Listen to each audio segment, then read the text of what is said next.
Okay. Gurgle. Welcome to With AuDHD, Sass Amanda Jane Thrives. Starting with a gurgle. I'm less I maybe still look a little disheveled post-run, post-workout, but I am nowhere near as pink, given that I finished about 3 hours ago. But yeah, it's I've been trying to do my podcast, bi-weekly. But last week, after coming back from Portugal, I was like, no, I just need to chill, just need to decompress.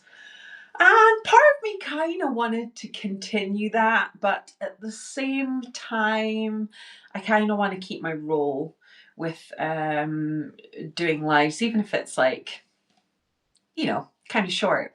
But today was a good one because on a whim, I just got a spark of inspiration, intuitive hit that was like, oh, just like maybe just do Couch to 5K again. And I couldn't find it on my phone, so I downloaded it again and I did the first run today. And I thought it was a really good opportunity to talk about that. For anybody that doesn't know kind of like my background or anything like that, I worked in the fitness industry for a long time, first started in 2008. And I actually even wrote the pre-race prep section of the official coaching course for the Royal Parks Half Marathon in London in 2015. So I can run. I know how to train for it. Teach people to do it, have taught people to do it, anything from, just getting started all the way up to marathon level. But I don't know where Couch to 5K covers, but I know it's something that is here in the UK and is probably something primarily people might think about or associate with just getting started, especially with the name, Couch to 5K. The idea is it takes you from never having run before to being able to, relatively comfortably be able to run a 5K in the 9 weeks. So you're like, why are you using it then? And this isn't my first video, actually. This is my first video or recording on this on my YouTube. I've done quite a few videos on this when I did it the first time. I think this might even be my third time round. But I love using it for lots of reasons. I think it's really good to have. I love having something to follow, like everybody else. I like having something to follow every now and then, but something that I can still modify or use however it is that I'm wanting to use it. But I really like having the narration and the encouragement and the time aspect of it. So like the first week, for example, is 8 1-minute runs and then you walk in between. So it's really good form of interval training, which I'm using to help me kind of just get back into it. It's more fun. I'm less likely to do interval training unless it's something that's kind of structured into something that somebody else has created for me. If I'm going to run, a lot of the time I'll just go and run. And you can get into the kind of habit then of not really getting any progress from it, which is fine if that's not what you want, but not really progressing, because if you're always doing long, slow, steady runs, you kind of stay within the realms of where you are. Which is what I've been doing. And I've kind of needed that. And I haven't ran a lot in recent years. Life challenges, everything that I've had to kind of work through in the last 3 years in particular has been so draining on my energy. Running isn't something that I've done too much of. But by the same token, running tends to be the thing that can break me out of an energetic funk, particularly with insomnia, because of the manifestation of the type of insomnia that I've had, a lot of it becomes something where I develop a fear of sleeping and get lots of nighttime anxiety, and then I'm super chill during the day. So I'm either resting or I'm just really chilled about it, because I love the the schooling that I did with sleep and insomnia in particular was based on ACT, acceptance and commitment therapy, which I've been talking with some of you about in the comments and on other people's posts. I can't remember whether I've done it on my posts, but I haven't done a post about it specifically. But what happens then is that I end up being more relaxed during the day, and and then at nighttime, the nighttime anxiety comes up, and it just becomes this kind of, cycle. And running for me personally is a really good way of breaking out of that, because it's something where sensory wise, it's meeting a sensory need. I respond really well to impact. Specifically running, to be honest, because I used to teach spin a lot, and even that doesn't quite hit the mark, even if I'm doing spinning really intensely.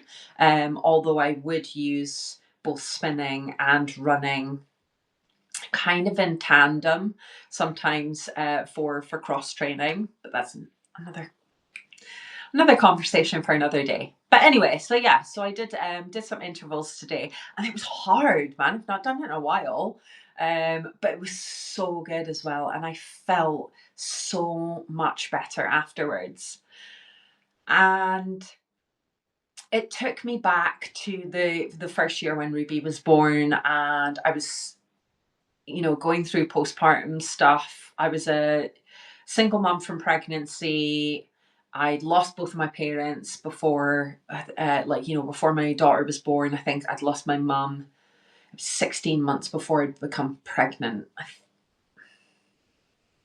I'm trying to think of the timings, but it was like not long before anyway. So here was me, like a new parent, and I was terrified because I didn't have anybody to ask, or what I was like or what it was like. And I didn't get the support that I needed, including even with the doctors, because I'd moved from London to Aberdeen. They don't transfer your medical records, so everything gets started from the beginning again. So I fell through the net for things like perinatal mental health support, and it was just a mess basically. And I ended up developing insomnia that left me sleeping 2 to 3 hours a night, most nights for 7 months. And as I mentioned before, it came to a point where I developed an actual fear of sleeping. So I would drop off to sleep and startle myself awake and then be awake. It was awful. It was really, really bad. But it was also where it tested my knowledge, my professional knowledge, and had me using what I had learned and adapting it based upon what I knew about the body and the signals that you get, that where doing the opposite would be more beneficial. So this was a time where I was using training to give me a pocket of energy that I wouldn't otherwise have, because obviously I wasn't really sleeping and I wasn't getting rest or, respite or anything like that. Training was giving me that pocket of energy that I wouldn't otherwise have. And it was also bringing my mood up as well. So, building my confidence and my trust in myself that I would be okay. Obviously, there was lots of challenges that I was going through at the same time, and it wasn't just like, oh, I trained and everything was okay. Like, absolutely not. But it also changed the way that I kind of related to it, in the sense that, before having my daughter, when I was working as a personal trainer in London, say, for example, it was very different, of course, because it was just me that I was looking after. And I had free reign of my time. I could do whatever it was that I wanted to do within reason. Obviously, I had to show up for, training clients or teaching classes. But it was easy for me now to look back and understand how it would be really really easy to not notice being autistic because I had designed my whole life around meeting my sensory and energetic needs. You know, I would work in bursts and then I would recede and rest and be, you know, not speaking to anyone or anything like that and just completely chill out. I got to spend the entire day dressed in lycra, so I never had to deal with wearing uncomfortable shoes or clothes. And again, as I say, you know, that impact is for me is something that is really sensory soothing. But even weight training, when it comes to weight training, the feeling of the internal pressure and pushing heavy weights is again something that is really, really regulating for me, and something that I've seen quite a lot in the community of people that do lift, who do train, finding the same experience. When that was me and just me, you know, I would be training a lot. I would be training hard. I would be reaching for personal bests. I would be pushing, you know. I also trained upwards probably of 30 hours a week, because if I think about it, my spin classes would be, I don't know, anywhere between 8 and 12 a week. And then I had generally most of the time about 18 classes a week. So of course I'd be demonstrating a lot of stuff in there. And then I'd have all my PT clients where I'd be demonstrating stuff there. So though I wasn't working out the entire time, I was, you know, moving, demonstrating, lifting.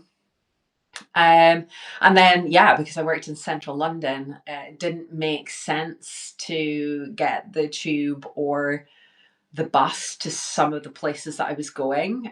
So a lot of the classes I would be walking in between the classes as well, because it was quicker. So my average steps were somewhere around 25 to 30,000 steps a day. So very, very different. Very, very different to what things would look like now. Um, and even more so because over the last few years, with the stuff that I've had to deal with, I've been so drained and exhausted by just the things that I've had to navigate, that it was really difficult. It was really difficult. And one of the things that was really difficult for me was feeling so lethargic, feeling like I was losing my strength, losing my fitness, um,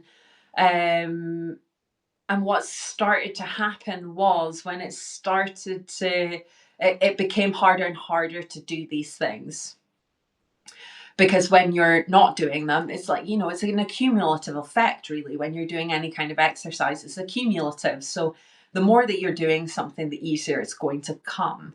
When you are training your, like, say for example, when you're lifting weights and you're doing it often, you know, the strength of your muscles are going to go up, the capacity that they can handle goes up, and the stronger your muscles are, the easier it is to do things like walking around, going up and down stairs, or even just holding your posture.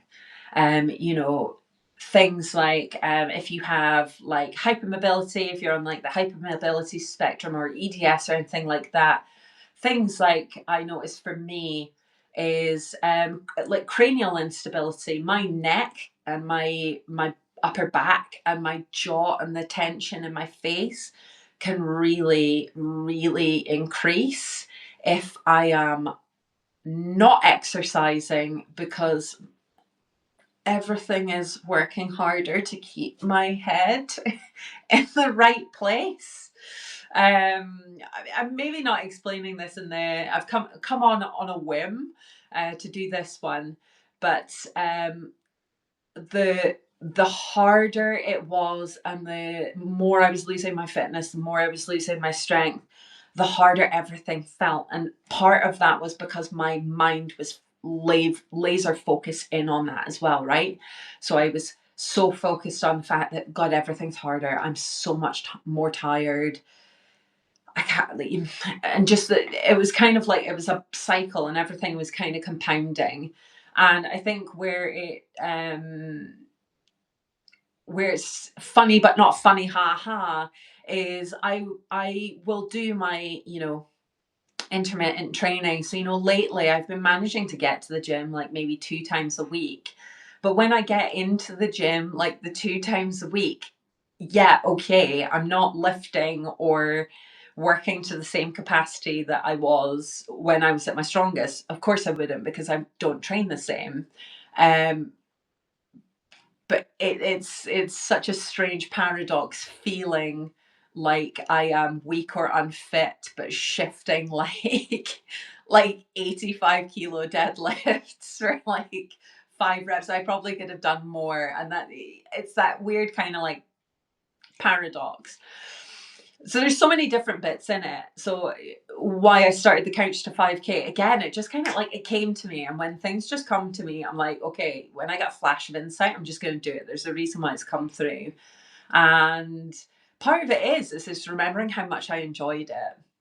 And it's just a really, really good way of getting started in something.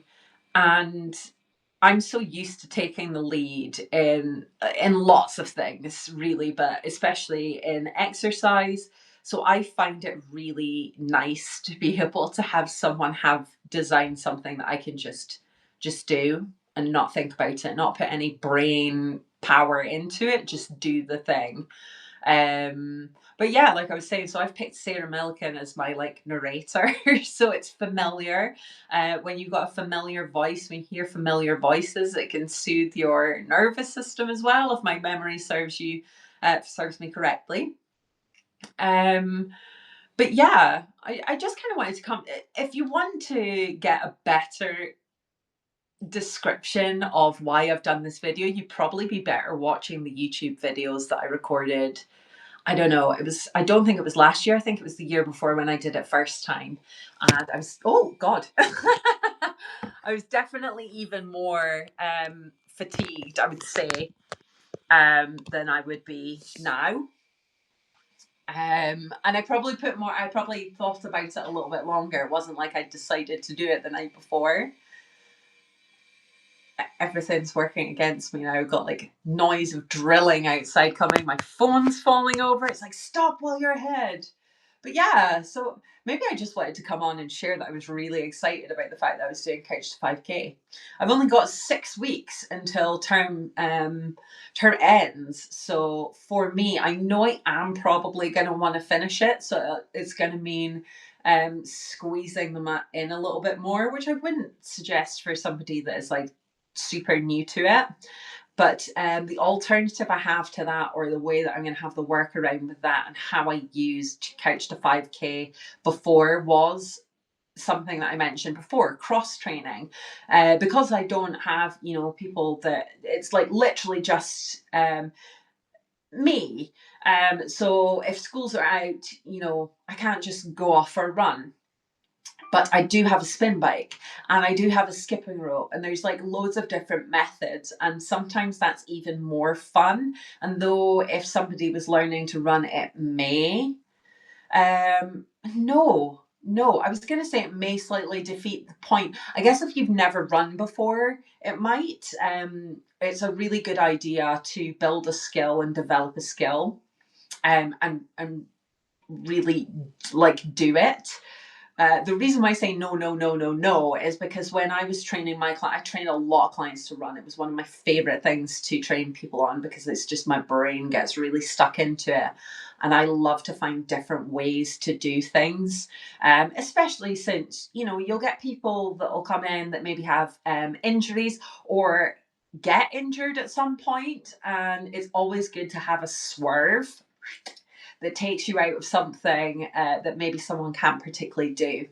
When I was training my marathon clients in particular, I liked to get them to do spinning, to do cycling, and do resistance, with quite heavy resistance with that. because it's a different way of training your cardiovascular system, different way of training your muscles. So it allows you to rest them in the sense that you're not doing the activity that you're training for, but you're still continuing to get a similar benefit in a different way. Just it makes it so much more.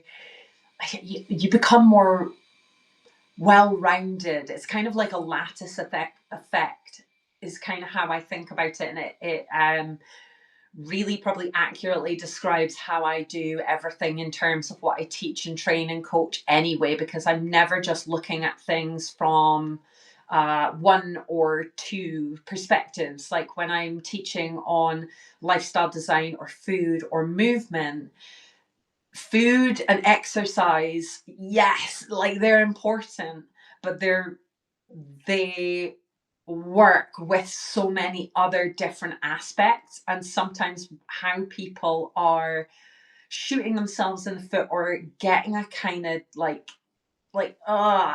relationship with food and exercise where it feels just yucky and heavy and like something that you have to do, and not even a love-hate relationship, just like a kind of like a resentful relationship is. Sometimes you need to go completely in a completely different direction to get where you're trying to go. It isn't like just a linear journey, sorry. So what I did a lot with clients when they were running, to come back to that, was lifting, plyometrics based work, and things that are making sure that they're using their bodies effectively when they're running. My entire job was essentially helping people to become more economical with their energy, to not do things that's overspent on energy where you could save it and then get more speed out of that, or more endurance out of it. A good example is, I did training with John Hardy of Faster Global. It was all on movement mechanics and biomechanics, and one of the things I remember doing was looking at how, because I notice how people walk and how people stand and how people run and things, and where people are losing energy doing it. One of the things that you'll notice people doing when they're running quite a lot of the time is having kind of floppy arms or twisting. And of course, when you're running, if you're wanting to get a good time or save energy, you are losing a lot of energy by swaying from side to side, because essentially you're taking yourself in so many different directions instead of just forward. So it's these little tweaks and shifts that can make all the difference. But taking it back to the couch to 5K, how that works in such a cool way is because, again, like that first week, you're not doing any long, slow, steady. This is assuming people have never ran before, so it's designed where you would walk and then you would, do a light jog to start with, if that's the stage that you're using it in. Excuse me. Interval training is something that is really powerful for developing your ability to do the long, slow, steady, because you're going at a greater intensity and then you're completely resting off. Going at a really high intensity, completely resting off. So when you do your long, slow, steady, you're probably going to go faster than you would if you just tried to do long, slow, and steady to start with. So where that's really useful for me is going to be helping me to bring my speed up and my time down a little bit. But because I'm doing this from a place of where I've been kind of like tired and stuff, I can't go all in on it. Because when you're not, you have to consider it like this. I when I'm telling people, or when people see my posts, when you see my posts or when you see my videos or listen to my podcast, I can imagine that some of the time people are like, what do you mean you can do whatever you want to? That's ridiculous. The other part of that sentence is, I believe that when it comes to, doing a type of exercise that you want to do is always going to be more beneficial than trying to do something that you think you should do. And you can do anything that you want to do, but you can't be a dick about it. Brackets, you can't be a dick about it. And you have to, it's about reverse engineering it in such a way, or finding the entry ways that make it accessible for you. Some people have to deconstruct further than others. Some people need to break it all the way down. And depending on what skill it is that you're setting out to develop, you know, if the goals are massive, then they need more deconstructing. But when you're autistic or when you're ADHD, this is like fodder, because it's allowing you to, sometimes I know I feel, or I have, not so much now, but feel kind of like self-conscious almost about the fact that my brain goes in so many different directions and down so many wormholes, and sometimes for a long time. But that's exactly why I'm as good at what I do as I am, because I'm going down different directions and different ways of doing things, and trying things that maybe don't make immediate logical sense until later on when it works, and it works really well. um, which sometimes now I do it a lot with myself, obviously, because I haven't been personal training in like a long time. But it was one of those bittersweet things where you're training clients and you're like, they did that so much quicker than I managed to do it. Like, I don't know how to feel about that, but that's what happens when you start to notice processes and how they come together. It's so much fun. And I think this is why I'm so passionate about talking about these things, and talking about, creative well-being strategy, and allowing yourself to play with it and make mistakes, or start where you are with what you've got, no matter what it is because it gives so much more scope for enjoyment with the whole process. When you're following a program, or like some 90-day challenge or whatever that somebody else has designed, and it's not specifically for you, especially if you're conditioned to believe that you are doing something wrong, or you can't do it, or it's just quote unquote, someone like me can't do this thing.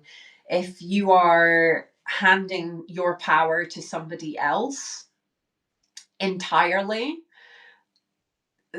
this is where it can end up becoming something. This happens with a lot of people, most people, I would say, with exercise and food and things, is it's playing by other people's rules.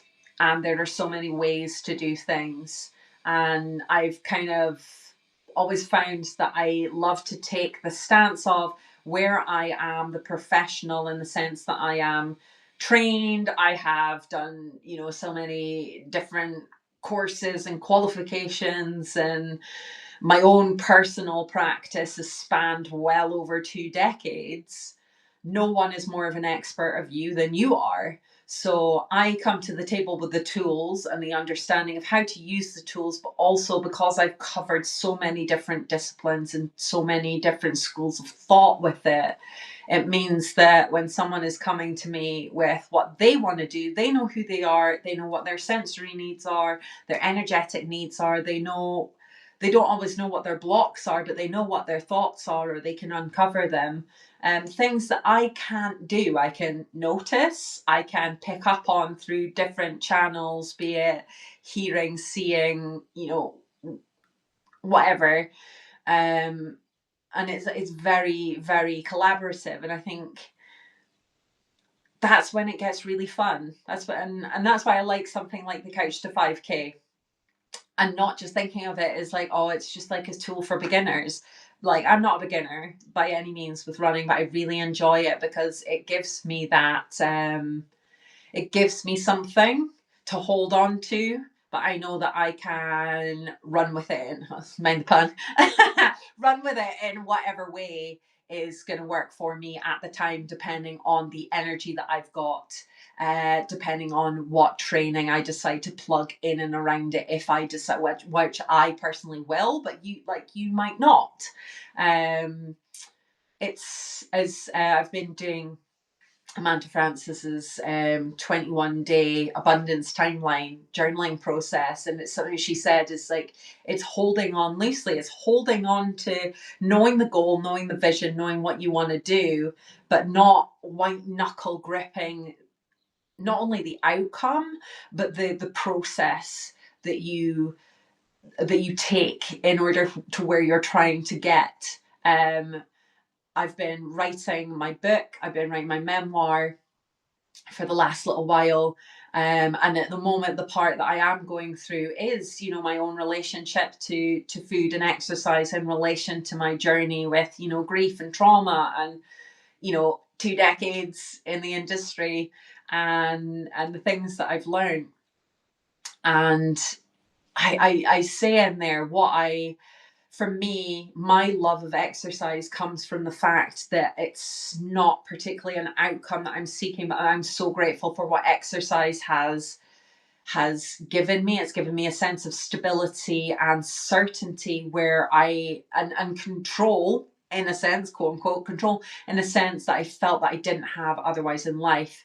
I started running, not started running, because I did do cross country and stuff when I was at school. I was just not great at it. Again, I went into that, I think, in the last podcast or the one before, and I go into it in the book. But it gave me a sense of control and certainty and stability that I didn't have, when I first went to university and I'd lost my dad to alcohol addiction. I think it was 2 or 3 years before, and my mum had dropped into her own addiction. So, and it feels like so up in the air. I didn't understand, I didn't know what trauma was at the time. I didn't even know what like depression, anxiety was. And I wasn't held in grief. It wasn't done, the same now. It wasn't something that people really talked about all the time. We weren't sent for counselling or anything like that. In fact, not the counsellor, my guidance teacher at school was like, I know it's been hard with your dad and all, Amanda, but let's face it, it's been a year now, criticising me for my lack of attendance instead of finding what support I needed and what I was going through. So exercise became that anchor, and this is a long way around, but the cool thing about engaging in any sort of exercise is the fact that your body and the means of the exercise has certain rules. There's certain things that you can depend on to be true. However, it's going to change depending on what energy levels you have, what sleep you've had, how strong you feel on any given day, how emotional you are feeling, which can work to push you forwards or pull you forwards more accurately, because you've got something to work with, or it can be the thing that makes it energetically really difficult. And and I just loved that, because it felt tangible. It felt tangible in a life experience where it didn't feel like there was anything to hold on to. It felt like drowning. It felt like being too far away from the edge, but you can see it. And exercise, running at that time, which was kind of what started out my adult journey of exercise, was that, because I knew that no matter how fit you are, or if you're brand new to it, the first 5 minutes are always going to be challenging, because your body needs to work through the energy systems in order to be. This is why we have like a warm up. You've not only got to sort of mentally arrive at your exercise destination, but your blood flow needs to move from, say, like the digestive system into the muscles that you are going to be working. Your synovial fluid in your joints needs time to start, accumulating and doing its thing, so it doesn't feel all like clunky and blah. And it takes time. The first 5 minutes generally suck. I mean, you can use your mindset to manage the level of, how much it sucks. But generally, it's always going to be a bit harder. But it's the same with if you come away from exercise for a period of time. Your cardiovascular system, your fitness starts to diminish within, like 2 to 3 weeks. This is where the, consistency in whatever form or shape it takes for you is a thing, is because it doesn't matter whether you are an Olympic athlete or whether you have just started exercising. If you dial off completely for 3 weeks, you're going to have a drop off on your cardiovascular fitness, which will take 2 or 3 weeks to build up again to the level that it was at. It's just how it goes. It's, when I was, again, working as a trainer and a fitness instructor in London, where I was teaching the 8 to 12 spin classes a week, I would go home for Christmas time and I would go back a little bit earlier than before I was going to be teaching, a few days earlier, to like get on the bike, get out on a run, do some training so that I could talk and breathe while I was teaching. Because if I just came back off of the holiday and just started teaching, I would find it really difficult. And like I was fit on a bike, man, so it's really cool because I think with fitness, with exercise, it's really easy to look at what everybody else is doing, or to assume that everybody's watching what you're doing and deciding what level you're at or what you can do or you can't do. I get a lot of people that will come up to me and be like, almost talk down what they're doing or how well they're doing. And I don't know whether it's a very British thing. It's kind of like, we need to stop it. Because we're all at different levels and we all have different circumstances. We all have very different ways and means of doing things. And as long as you're being mindful to honor what you have, there's being clued up, honoring the the past injuries that you've got, or the illnesses or chronic issues that you've got, and learning and understanding them enough to either work with them or make sure that when you are picking someone, when you are hiring someone, that they understand how to work with you. Because this is another thing, not all trainers are created equal. No professional of any kind is created equal, and it always pays to do that research to make sure that you have got someone that is going to genuinely help, genuinely understands, and either deals with the same issue as you have, or is very, very well researched and versed in doing so. And taking their word for it is not enough. I will tell you that right now. Same with qualifications. There's one of the lessons that I did in my course Nourishment, oh God, 2-3 years ago. And one of the lessons was on how to hire effectively.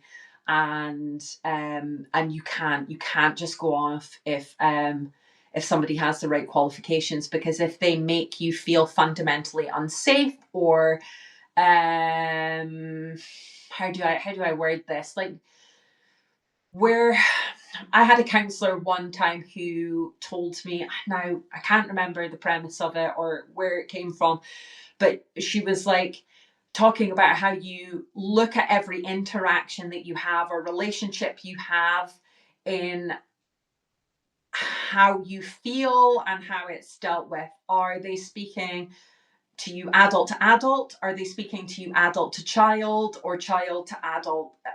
So it's working out how somebody makes you feel, how you feel in the interaction. If you have a professional that it has all the best qualifications in the world, but they speak to you like you are a child, then that is not going to feel like a safe dynamic, and you're less likely to progress and get what you ultimately could from what it is that you're trying to achieve, because you're going to feel undermined, right? But by the converse, obviously, you don't want to have somebody that has no clue and is asking you. I mean, I had that. Oh my God. I had that with a midwife. I can't even remember what it was that she would say, but she was sort of like be asking me a question. I don't know, but anyway, I was like, wait, what? You're supposed to know this. So it's looking for these things. And I think, I don't want to speak broadly for the whole autistic and ADHD community because we're so different.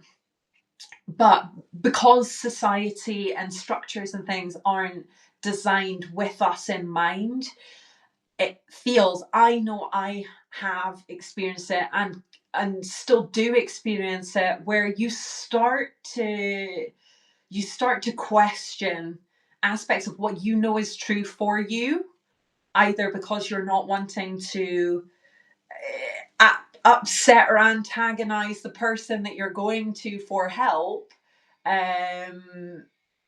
but that's not any use.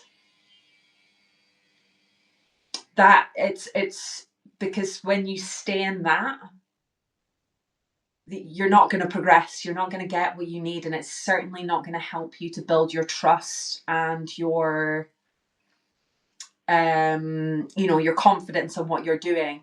And that your inner trust and your confidence growing in the process when it comes to anything, but especially with exercise and choices that you're making for your lifestyle, that is the currency.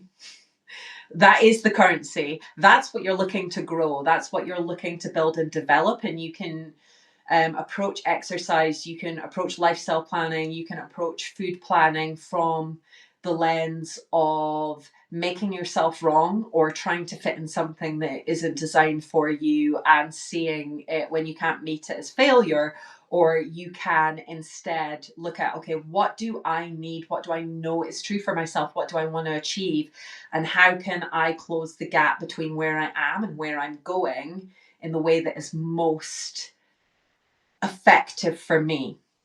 And it's not going to be linear, and there's going to be lots of trial and error, and you're often, if you're anything like me, going to find that you learn so much from the things that don't fit, that don't work, that suck, the bad experiences, because it's all data. It's not a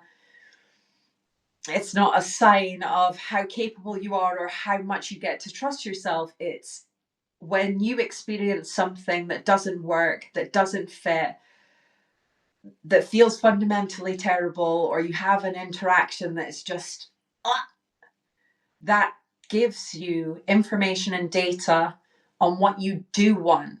And I think that, again, with the systems and interactions and stuff in general not being built for autistic and ADHD individuals, there's an element of that is going to be really, really helpful in bringing that clarity about what you do want. Because how many of us have been told what we want, what we need, what we should be doing, and to be included or to be heard, sometimes like we've went with it but ended up developing a mask that means that it's quite difficult to be like, okay, so what do I need and what do I want? And it's not your fault, it's not my fault, it's just a thing.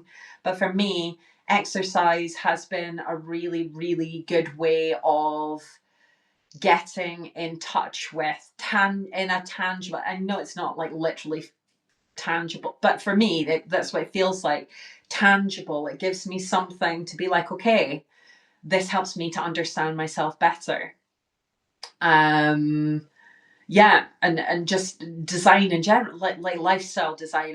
What I do is probably closer to lifestyle design because exercise and food are just tools within it. But they are the ones that are probably going to be easiest to understand or work through the progress. And because you can notice your fitness levels and things changing, that's how it kind of works.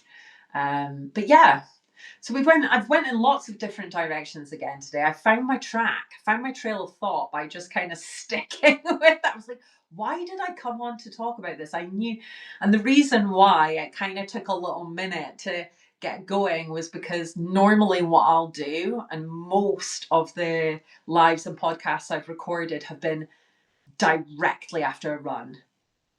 Directly after a run or a training session, because that's when all my thoughts are flowing. But I did my run at like 9, half 9, something like that in the morning. And then I moseyed on and went to the gym and did my gym session and then moseyed on and then had, like my food and everything. So, so much, I'm in like chill. I'm in chill now, but it means that my brain is also in chill. But yeah, so I'm really excited to be back to Couch to 5K. And because I've not done it in ages, it feels fresh again. So I'm excited about it. It's going to be good. So I'll be doing that for the next 6 weeks.